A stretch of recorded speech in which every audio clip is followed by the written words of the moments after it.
Hello, and welcome to the very first episode of Organic Gardening for Beginners. My name is Jessica, and I have over 20 years of gardening experience across the U.S., and my goal is to share that all with you. I have started many gardens over the years, starting when I was a teenager and we lived out on 5 acres out in the country, all the way up to where I currently am in Southern California.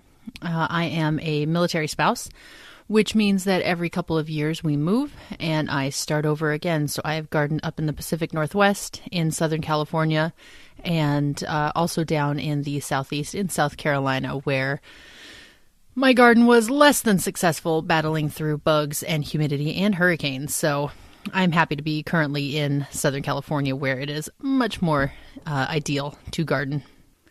But enough about me. What the point of this show, the purpose of this show is to help you and encourage you to start your first garden.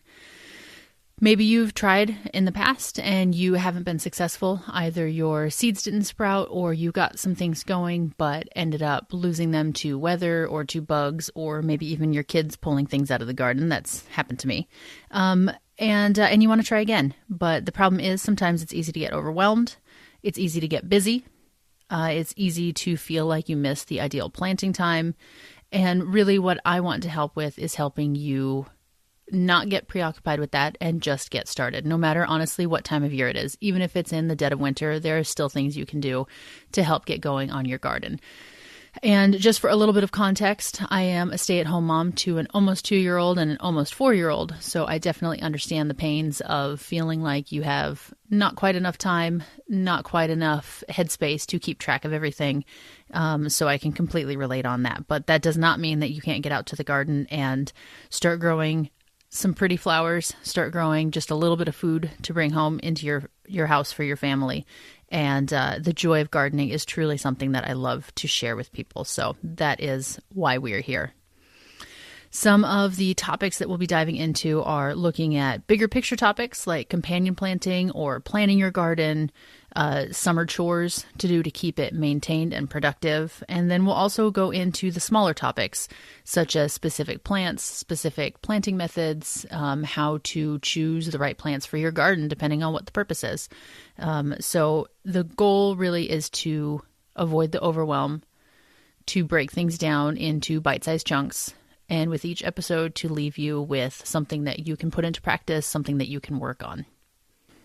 This show will cover some of the bigger picture topics in gardening like companion planting or planning your garden, maintenance chores during each season, how to keep your garden productive and healthy, especially in the summer when it's at peak production time. And we'll also break down some of those larger topics into bite-sized chunks to avoid the overwhelm. And instead of looking at the entire scope of planning your garden, instead look at just one aspect of it, such as focusing on where to put your garden, how to take advantage of the sunlight or the shade that you have, and what you want to use your garden for.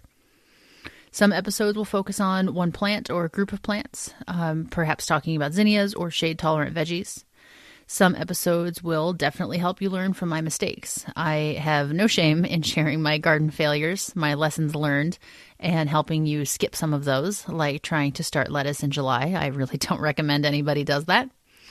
And one episode per month will provide some guidance on what to do or what to plant in that month. Now, of course, this will vary depending on where you're at in the United States or where you are in the world.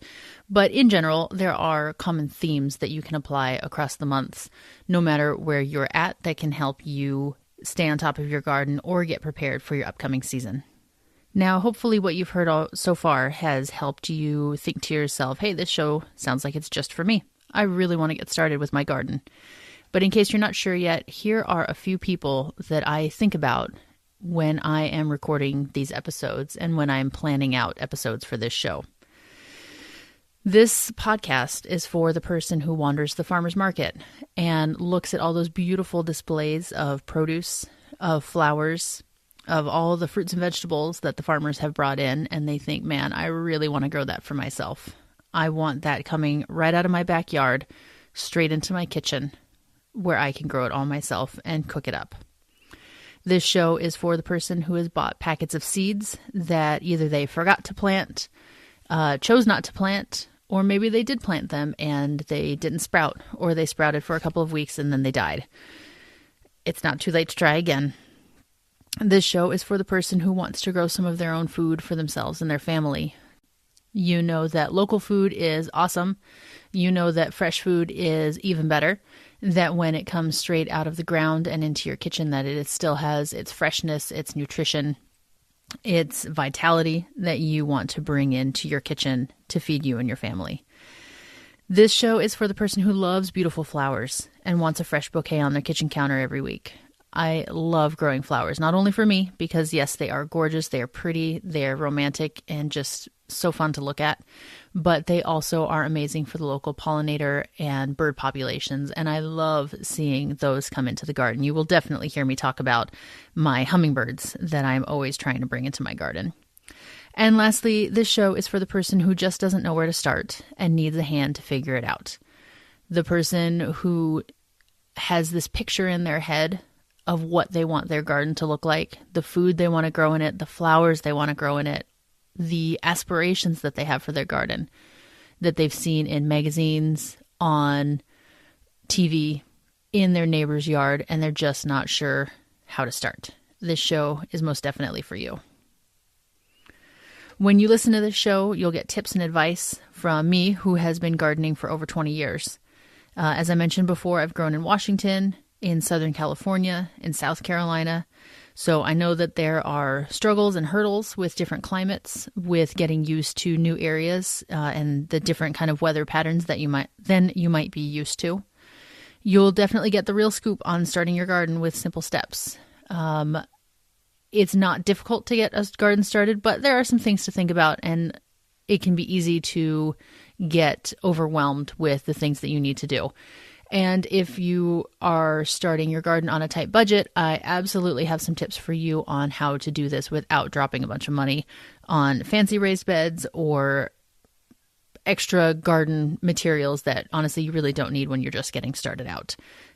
Finding free mulch and free compost are two of my favorite things to do whenever we move. And lastly, you will get inspired to grow new things, to try new varieties and planting techniques. Maybe this isn't your first garden, but you still consider yourself more or less a beginner and you still need a little bit of guidance. Well, hopefully I will have some insight to provide for you, some tricks that have worked for me that I can pass on and share that will make your second and consecutive gardens even better and even easier to get started and more productive. That is all for this episode, and I really hope that you got something from it, that you are excited to have a gardener in your corner who is here to help you. Next week, we are going to be talking about some of the most common mistakes that beginners make and how to avoid them or how to fix them if you're already on that path. And if you're getting value out of this show already, then please hit that subscribe or follow button, and I will talk to you next week. Bye.